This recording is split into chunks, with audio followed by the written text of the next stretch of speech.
Good morning, y'all, and welcome back to the channel, and welcome to a beautiful morning here in Texas.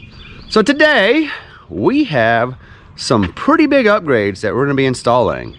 What kind of upgrades, you might ask? Well, this right here. This is a 200 amp hour lithium battery, and today we're going to be installing it in a trailer. There's just one catch: it's not going in this trailer. But before we install the battery, I had to make a quick pit stop to pick up the person that knows the most about electronics in my life. How y'all doing? What does plus and minus mean on a battery? Oh, I'm supposed to know that, aren't I? Sorry about that. Yeah, he told me he's going to charge me up today. I had no idea it had something to do with a battery, though. But we're fixing to tackle this thing, and he'll pull my slack up if I can't handle it. Y'all might have to help me. All right, we are here. We have Phil, the main electrical man, and we have Mr. Thomas, who needs electrical work done. And what are we putting it in? This RV right here. I know what you're thinking. What do you know about RVs? Well, I don't know much about RVs. I've never seen an RV in my life, but we're gonna give it a try. Mr. Thomas has a standard deep cycle lead acid battery right here, and it's coming up on about 3 years old. So we're gonna replace it with that.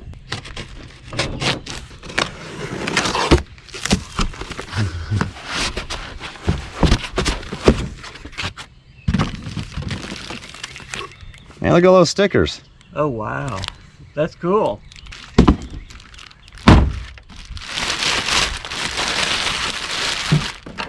That's one big battery. It is one big battery. But look at that. It's not heavy at all. That probably weighs less than that. That's incredible. It is actually really incredible because that's double the battery. So this is the Vatrer 200 amp hour 12 volt lithium iron battery with self-heating. Meaning when it gets real cold, you don't have to put a blanket on it. It's going to heat itself. That's cool. And it has an app that connects to this, so you can see all the data on this battery and what it's doing to your camper. You gonna help me download that? I am. Awesome. But first, let's compare them, Phil. Let's see how heavy that is compared to this. This one says it's 48 pounds. I bet that one's probably high 30s. They're gonna feel like that one's just as heavy as this one. Take your guess on how much you think it weighs. Before. No, pick it up and tell us. All right, you ready? Holy moly, 30 pounds. 30 pounds? Now come pick this one up. All right. This one weighs 48. 48. Tell me if it feels like 48. Feels good. You ready? Yep. Oh, man. No, it don't. See? You thought this was gonna be super heavy, didn't you? Yeah, I squatted down to get my legs into it. That one feels heavier, doesn't it? I use one hand, but yeah, it does. It does. It's all right here, you know, and this got a little room where I can get my whole arm flexed up, you know. All right, Mr. Thomas, your turn. Do I need to Maybe. pump up first? Maybe. Oh, my back. What do you think it weighs? Oh, 45 pounds. Okay, now 50 pounds. come try this one.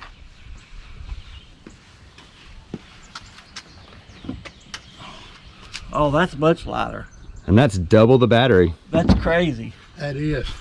All right, we're gonna find out what they really weigh.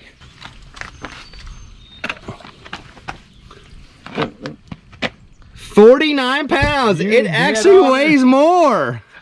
I'm surprised. I thought 30 pounds. Shoot, I might have pulled my back out. All right, we're gonna find out how much. It says 48 in the manual.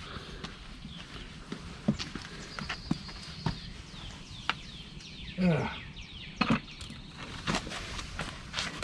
46. So this is actually lighter than that. Wow, that's crazy. That actually is crazy. I wouldn't have thought it. All right, we're gonna install this. Boy, that's a quick install. Now we're done. It's as easy as that. Now we just hook it up and go to work. Actually, that's not true. If you were switching from a lead acid to a lithium battery, you need to make sure that your RV comes with the right converter. Unfortunately for Mr. Thomas, his RV did not come with one from the factory that would be an auto detect for between lead acid and lithium. So we ordered up this one right here, which is made by the same company that makes the stock one, but this one is made for lithium batteries. And you need that because these stock converters usually put around 12 volts and you need around 14 volts to fully charge up this lithium battery right here. So Phil, you think you need to install a battery? I know a man. I don't know if I'd do it by myself because that inverter, that's foreign language. I don't understand them. Well, unfortunately for y'all, they choose the best spot to put these, and his is behind that wall. Oh boy, that's gonna It's a pain to get to. It's a real pain to get to, and they put fuses on it that when they go out, you have to get behind the wall to change them. You just get a skill saw and cut you a hole where you can reach up in there. I mean, that would probably be smart. All right, wall's out of the way, and we have the stock converter right there. All right, Mr. Thomas, good news, bad news. The bad news is we didn't have to do any of this. The good news is your stock converter, which your user manual did not say you had, is actually an auto detect, meaning it will charge a lithium or lead acid depending on what you hook to it. It understands that. So you already have what you need for a lithium battery if you want to change it, which means you got to send the other one back. I can do that. That's the problem with RV stuff. The user manual says one thing, and in real life there is something different in here. See right there? It says WF9855AD. AD means auto detect. And as you can see, the output is 13.6 on lead acid and 14.6 on lithium. So that being said, this install is almost over with because now all we gotta do is put a wall back up, hook the battery up, and play with the app. You know what? Now I remember I had to have that replaced one time. So you took it in and they gave you what they had, which was the newer model. Because awesome. I don't think your camper came with that from the factory.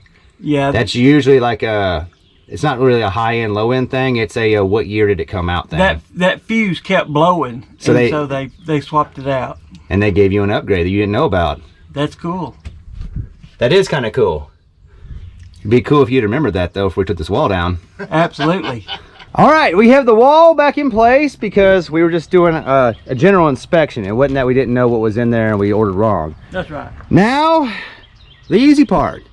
Black to black, red to red, and you should have the lithium power on this RV ready to go. Ready to go. So that battery there got what you might call more power? Technically. Technically, that has more power, but not the way you think. The best way to describe it, imagine you had like a really skinny dude that was lifting weights, and a big dude that was lifting weights.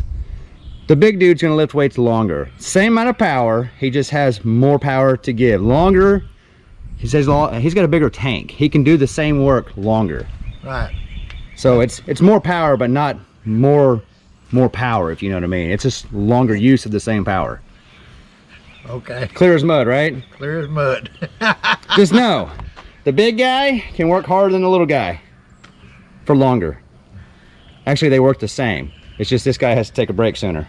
I know that's right. The more technical way to say it is both of these are 12-volt batteries, but that's about 100 amp hours worth of capacity, and this one's 200 amp hours worth of capacity. So same power for the RV to run, just got more of it. More of it to give, it'll last longer. Yeah, you said I need longer. I went ahead and downloaded the app. We have not plugged the RV back into shore power, and your battery came 52% charged. So you have 52% of that battery left right now. It says you have 104 amp hours out of 200 amp hours total, and you have 13.2 volts. And this shows everything you need to know about the battery right now. So what we're gonna do is we're gonna play around with it. We're probably gonna change it to Fahrenheit so you understand what that means. But then we're gonna plug it in and see how it reacts when it's charging and what it tells you about charging. All right, Mr. Thomas, we have power hooked to the RV now. Now it's just 15 amp shore power, so it's going to reflect how fast it's charging. But you can see we are actually currently charging right now. It's going slow, but we have 4.7 amps of current going into it, and we have 62 watts of power available right now. And you can tell all the settings. So like it'll tell you what the voltage high, the voltage low, and the voltage differential. These are all settings that will shut this battery down to protect itself if something were going on. It's 77 degrees, and it tells you the voltage of each cell. So right now, cell 1, well, they're all about the same, but you see that right there, they're all 3.3 volts. Well, when it gets fully charged, they should be pretty close to like, I think 3.5, because I think it's 14.8 when it's fully charged. I don't know the math there, but that's close. So right now you have 52%, and it's gonna be basically a slow charge. Now when you're hooked up on 50 amp, it's gonna charge a lot faster.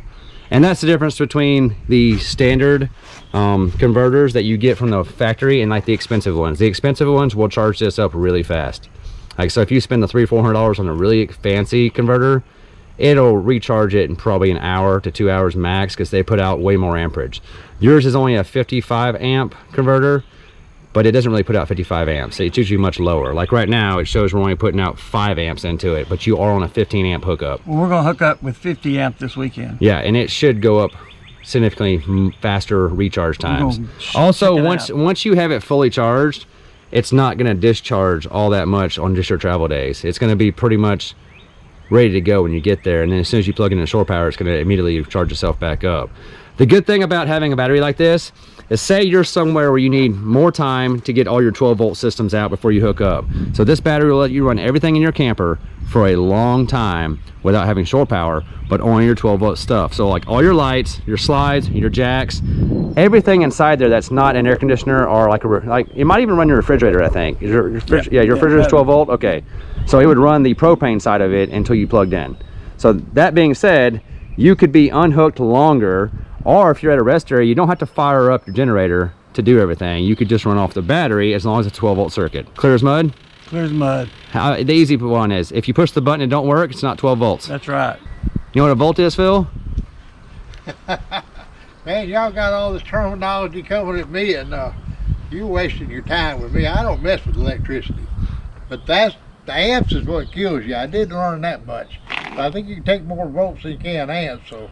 All right, so this battery has a built-in BMS system, which is battery management system, meaning it's all the ways it'll try to protect itself from, destroying itself.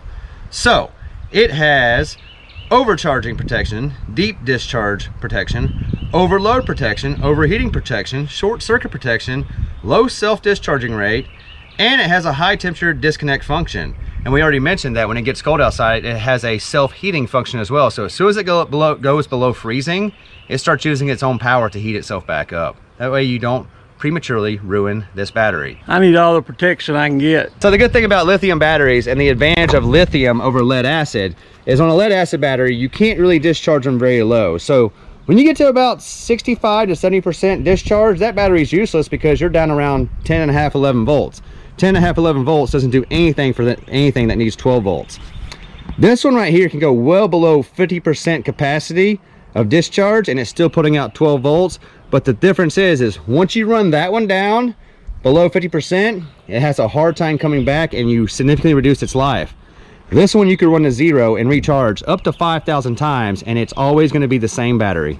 Very cool. Meaning if you come home and you park it here and you forget to plug it in 2 months, when you come out here and want to go camping, you don't have to go buy a new battery to go camping, because this one right here, you plug it in and it'll charge itself back up. Whereas this one, you're going to take to the store and exchange it for a new one, because that one's just not going to hold a charge. I've done that 3 times. Yeah, so that alone right there is worth it. And guess what? This battery right here costs you what, 250 bucks? Something like that. This is double the capacity, and it's $479. So it's actually cheaper to buy lithium batteries now than it is to buy these deep cycle lead acid. And they're lighter, and they're just better overall performance. All right, guys, so that is what we're doing today. We are installing a lithium battery in Mr. Thomas's RV because, well, it's camping season, and he wanted to make the upgrade, and I knew just how to help him out. Now, if you're interested in learning more about Vatrer and all their batteries, check the link in the description below. We also have a discount code if you want to save yourself some money on these awesome lithium batteries. Anyway, guys, thanks for watching. We love you, and we'll see you in the next one.